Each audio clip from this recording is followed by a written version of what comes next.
আজকে দেখাবো কিভাবে ব্রয়লারের বাচ্চার ব্রুডিং কাজ সম্পন্ন করবেন।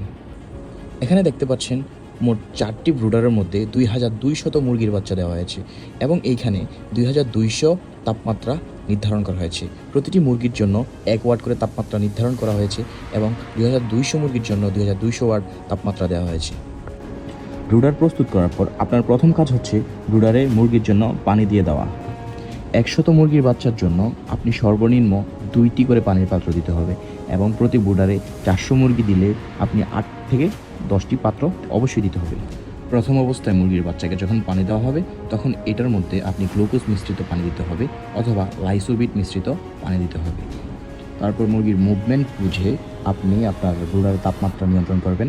যদি মুরগি বাচ্চা হিট নিতে চায় তাহলে এগুলো একসাথে জড়ো হয়ে যাবে, তো তখন বুঝবেন যে আপনার মুরগির বাচ্চার হিটের প্রয়োজন। তখন আপনি ব্রুডারের হিট বাড়িয়ে দিবেন বা নিচে নামিয়ে দিবেন ব্রুডার, তাহলে মুরগির বাচ্চা সঠিক তাপমাত্রা পাবে। তো এইভাবে চাইলে আপনি আপনার মুরগির বাচ্চা ব্রুডারের কাজ শেষ করতে পারেন। এরপরও যদি আপনাদের কারো কিছু জানার থাকে অবশ্যই কমেন্ট বক্সে কমেন্ট করবেন। আর আজকের ভিডিওটি এই পর্যন্তই, দেখা হচ্ছে অন্য কোনো ভিডিওতে অন্য কোনো বিষয় নিয়ে। সো ওই পর্যন্ত সবাই ভালো থাকবেন। আল্লাহ হাফেজ।